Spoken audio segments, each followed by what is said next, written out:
నమస్తే అందరికి నేను మీ కిట్టు ఎక్కడికి వచ్చినా తెలుసా మా కాంపెల్లి గ్రామంలో పత్తి చేను కాడికి వచ్చిన ఇక్కడ సీరియస్ గా పని చేస్తారు పాపం వీళ్ళని డిస్టర్బ్ చేసి మరి నేను వీళ్ళ పేర్లు అడుగుతున్నా మీ పేరు చెప్తారా ప్రమీల గారు మీ పని ఇదేనా రోజు సుజాత గారు మీరు చెప్పండి రోజు ఇట్లా కూలికే వస్తారా మీరు? రోజు కూలికి పోతాం రోజు కూలికే ఈ పత్తేనా అన్ని తీస్తురా పత్తి నాటు చెత్త తోట ఇవన్నీ ఏరుతాం ఏ సీజన్ లో ఏదైతే అదేనా ఏ సీజన్ ఉంటే అదే ఏరుతాం కూలి అమ్మ 300 రోజు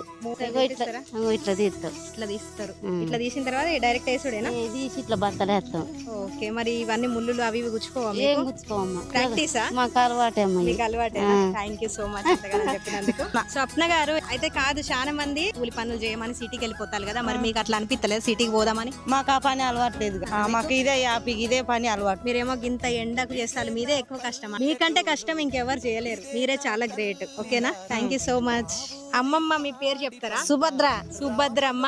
చెప్పండి మీరు మీరు అందరూ రోజు కలిసి వస్తారా కలిసే పోతారు మంచిగా అందరు కలిసి చెట్టు నీడ కూర్చొని తింటారు కదా అవును అవును చెట్టు కిందనే మరి తినేసిల్లా మీరు అందరూ నాకు పెడతారా మరి ఇప్పుడు ఏడదేమో ఇంటికాడ తెస్తాం రేపు వస్తా పెడతారా నాకు రేపు మీ వచ్చి మీతో పాటు అన్నం తింటా పెడతారు కదా పచ్చడ కారం అన్నం తీసుకురాని చాలు సరేనా మీ పేరు చెప్తారా జ్యోతి గారు ఎన్ని సంవత్సరాల నుండి చేస్తున్నారు ఈ పని పెళ్లి అయినా కాంచి 20 సంవత్సరాలు మంచిగా ఆడుతూ పాడుతూ చేస్తారు కదా కష్టాన్ని కూడా ఆడుతూ పాడుతూ చేస్తారు మరి మీరు కష్టపడతారు కాబట్టి మేము సిటీలో ఇట్లా హ్యాపీగా ఉండగలుగుతున్నాం ఎందుకంటే రైతులు లేకపోతే మనం ఉండలేం అంటే ఏ టైంలో ఎక్కువ కూలి పనులు ఉంటాయి వానాకాలం ఎండాకాలం అంతే కరువు పనికి కూడా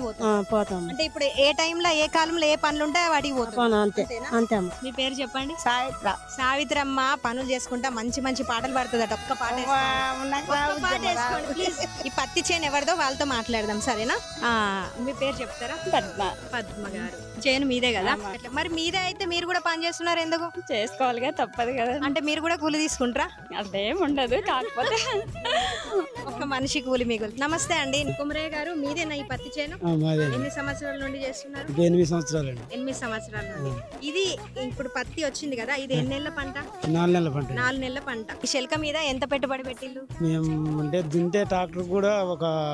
30,000 అవుతాయండి అయితే కూలీలకు పత్తి గింజలు అంటే ఒక 15,000 అవుతాయండి తర్వాత కూలీలకు కూడా ఒక్కొక్క మనిషికి 300 అండి ఏం మిగులుతాయండి జీతం కూడా మిగలండి ఎందుకంటే చేస్తే కలిసి చేస్తే మిగులుతాయి లేకపోతే లేదండి ఖచ్చితంగా కలిసి వస్తుంది కలిసి రావాలని మేము కూడా కోరుకుంటాం థ్యాంక్ యూ సో మచ్ అండి ఇవ్వండి ఈ రోజు మా పత్తి చేను ముచ్చేట్లు ఎట్లా అనిపించింది మీకు కూడా నచ్చితే లైక్ చేయండి షేర్ చేయండి సబ్స్క్రైబ్ కూడా చేసుకోండి మర్చిపోకండి నేను మీ కిట్టు థ్యాంక్ యూ సో మచ్